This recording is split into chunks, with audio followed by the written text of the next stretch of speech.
নমস্কার বন্ধুরা, বাস্তু ভিশনস উইথ সুস্মিতার আরও একটি এপিসোডে আপনাদের সকলকে স্বাগত। কেমন লাগছে আপনাদের দেখতে এই এপিসোডগুলো? কেমন লাগছে আমাকে কিন্তু অবশ্যই জানান। কি করে এই অনুষ্ঠানগুলো, এই এপিসোডগুলোকে আরও ভালো করা যায়, আপনাদের মনের মতো করা যায়, বা আপনাদের প্রশ্ন কি আছে বাস্তু ভিশনস নিয়ে এবং তার সাথে সাথে অ্যাস্ট্রোলজিক্যাল বিভিন্ন ভিশনস নিয়ে, নিউমেরোলজি নিয়ে, ফেংশুই নিয়ে কি জিজ্ঞাসা আছে অবশ্যই আমাকে লিখে জানান। এই এপিসোডের মাধ্যমেই কিন্তু আমি আপনাদেরকে উত্তরগুলো অবশ্যই দিতে থাকবো। চলুন আজকে আমরা একটু অন্য ধরনের আলোচনা করি। কীরকম ধরনের? দেখুন, জীবনটা তো একটা কালচক্র, আমরা জানি। প্রত্যেকেই আমরা সময়ের সাথে সাথে কিন্তু ঘুরছি, সময়ের সাথে সাথে চলছি। এই সময়টাকে কেউই আমরা ধরে রাখতে পারি না, আর সময়ে আমাদেরকে উত্তর দিয়ে যায় কি হওয়ার আছে, কি হওয়ার ছিল, কি হয়েছে আপনার জীবনে। আর বাকি রইল কি আমাদের অ্যাকশনস। যে মানুষ তার কর্ম থেকে বিরত থাকে তার জীবনে যে কিছুই হয় না সেটাও আমরা জানি, কিন্তু কিছু কিছু থাকে জিনিস যেগুলো হওয়ারই আছে। দেখুন, আমাদের ভারতবর্ষের মতো একটা দেশে যেখানে পুরাণ শাস্ত্র এগুলো ভীষণভাবে সমৃদ্ধ, এবং এই পুরাণ শাস্ত্র থেকে আমরা জীবনের বিভিন্ন পথ বা উপায়গুলো কিন্তু দেখতে পাই। সেই দেখার দর্শনটাও কিন্তু অবশ্যই থাকার দরকার আছে। যেমন আমরা সমুদ্র মন্থন থেকে বুঝতে পারি, ঠিক সমুদ্র মন্থনের সময় যা হয়েছিল, যে যুগের পর যুগ কাল ধরে সমুদ্র মন্থন হয়েছিল, এবং কিসের দ্বারা হয়েছিল তার একটা অবশ্যই নিয়ম রয়েছে, তার কেন হয়েছিল তারও একটা কারণ রয়েছে। এবং সেই সমুদ্র মন্থনে যে আমাদের স্ত্রী হারিয়ে গেছিল, অর্থাৎ মা লক্ষ্মী হারিয়ে গেছিল, সেটাও আমরা জানি। এবং সমুদ্র মন্থনের পর অষ্টদশভুজা মহালক্ষ্মীর আবির্ভাব হয়েছিল, এটাও আমরা জানি। তাহলে মা লক্ষ্মীকে পেতে গেলেও কত কষ্ট করতে হয়েছিল, তাই না? আমরাও যদি আমাদের কাজ ঠিকমতো না করি, এইভাবেই কিন্তু মা লক্ষ্মী বড্ড চঞ্চলা, সেও কিন্তু হারিয়ে যেতে পারে। ঠিক সেই রকমভাবেই আমাদেরকে ওয়েলথ অ্যাকুমুলেট করতে গেলে কাজের প্রতি ডেডিকেশন যেরকম রাখতে হয়, সেরকম অবশ্যই যদি অ্যাস্ট্রোলজিক্যাল অ্যাসপেক্টস দিয়ে একটু জেনে নেন আগামী দিনটা কেমন আসতে চলেছে, তাহলে কিন্তু আপনি আপনার কাজটাকে আরেকটু সঠিক করতে পারেন। সেরকমই পুরাণের আরও একটি গল্প রয়েছে, যেখানে আমরা শুনে এসেছি, যেখানে আমরা জেনেছি যুগের পর যুগ ধরে, কালের পর কাল ধরে এক যুদ্ধ চলেছিল। কি সেই যুদ্ধ? ভগবান বিষ্ণু, যিনি হচ্ছেন আমাদের পালনকর্তা, এবং দেবাদিদেব মহাদেব, যিনি হচ্ছেন ধ্বংসকর্তা, এবং এই দুজনের মধ্যে নাকি সাংঘাতিক যুদ্ধ লেগেছিল। সাংঘাতিক যুদ্ধ।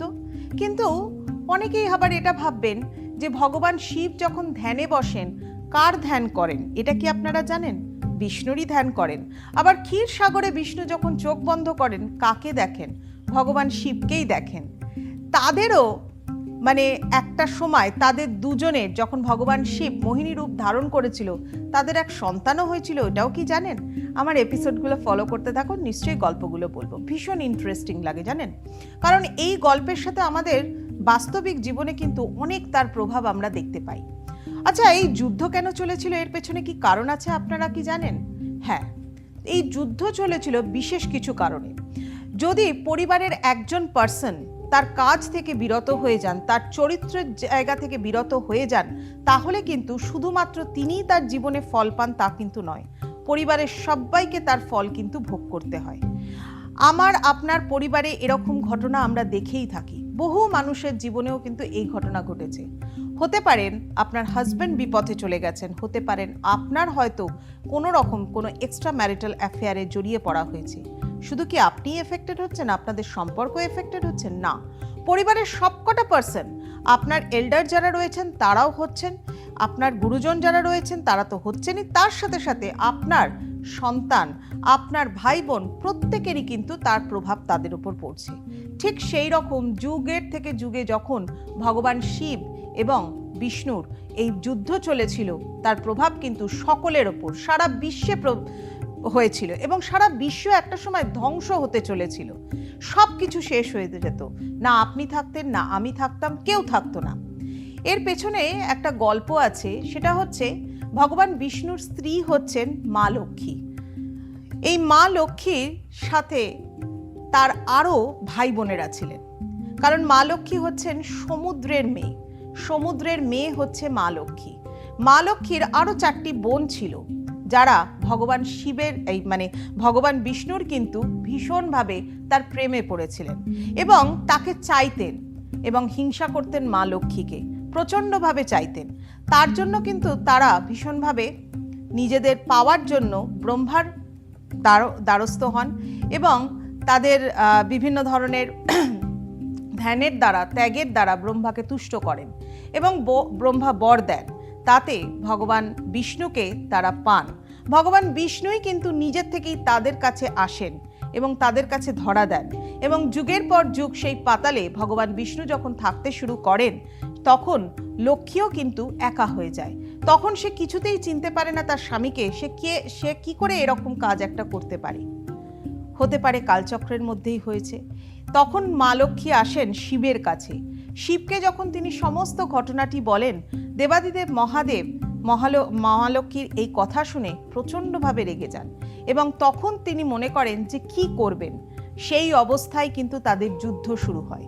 সেই যুদ্ধ যুগের পর যুগ চলেছিল, কালের পর কাল ধরে চলেছিল। ভগবান শিব যেরকম তার বিভিন্ন রুদ্র অবতারে এসেছিলেন, ভগবান বিষ্ণুও তার বিভিন্ন ভয়ঙ্কর রূপ ধারণ করেছিলেন এবং যুদ্ধ চলেছিল। চলবার পর শেষে যারা আসল দোষী তারা কিন্তু তাদের নিজের দোষ বুঝতে পারে। ঠিক কোন সময় জানেন? যখন সব কিছু শেষ হতে চলেছে, ঠিক সেই সময় যখন সমস্ত বিশ্ব ধ্বংস হতে চলেছে, এইভাবে দিনের পর দিন এগুলো তো চলতে পারে না। তখন কি হলো যে ভগবান শিব তার সমস্ত শক্তি দিয়ে তার যে ত্রিশূল, সেই ত্রিশূল ভগবান বিষ্ণুর দিকে একেবারে নিক্ষেপ করেন এবং ভগবান বিষ্ণুও কিন্তু তার সুদর্শন চক্রকে ছেড়ে দেন। এই সুদর্শন চক্র আর ত্রিশূল একসাথে হলে পরে কি হতে পারে আপনাদের ধারণা আছে? হ্যাঁ, আমরা পুরাণ শাস্ত্রে এটাই পড়েছি, আমরা কেউ থাকতাম না। যা বীজ ছিল, যা বিন্দু ছিল ইউনিভার্সে, সেটাও ধ্বংস হয়ে যেত।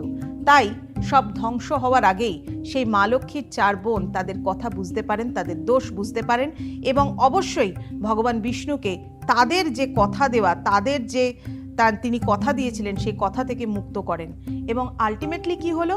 দুটো মালা হয়ে দুজনের গলায় রয়ে গেল। একজন ভগবান বিষ্ণুর সুদর্শন চক্রের দ্বারা তৈরি মালা, সেটি ভগবান শিবের গলায়, এবং ভগবান শিবের সেই ত্রিশূলের মালা, সেটি হয়ে গেল কিন্তু ভগবান বিষ্ণুর কাছে চলে গেল, মালা রূপে তাদের গলায় থাকলো। আমরা সেরকম আরও একটি গল্প শুনবো বৈজন্তী মালার কথা, যেটি নারদের গলায় থাকে, সেটা আবার আরেকদিন বলবো। তবে আপনাদের এই গল্পগুলো শুনতে যদি ভালো লাগে তাহলে আমাকে বলুন, আমি নিশ্চয়ই বলবো। পুরাণ শাস্ত্রের গল্প আমারও ভালো লাগে এবং অবশ্যই তার সাথে কিন্তু লিঙ্ক করতে হবে আমাদের বাস্তব জীবনে। কি শিখতে পারি আমরা তার থেকে এবং কিভাবে অ্যাপ্লাই করতে পারি জীবনে, তার দ্বারা জীবনটাকে আরেকটু কতটা সুন্দর করতে পারি। তাই পরিবারের কেউ একজন যদি ভুল পথে চালিত হয়, সমস্ত পরিবার কিন্তু তাকে সঠিকভাবে পথে নিয়ে আসবার জন্য চেষ্টা করা উচিত। তাকে দোষারোপ করে এক জায়গায় ঠেলে দেওয়া কিন্তু উচিত নয়। আশা করি আপনাদের ভালো লাগলো বাস্তু ভিশনস উইথ সুস্মিতাতে। যদি ভালো লাগে তাহলে কিন্তু কমেন্ট করুন, আমাকে লিখে জানান, অবশ্যই আমি উত্তর দেওয়ার চেষ্টা করব।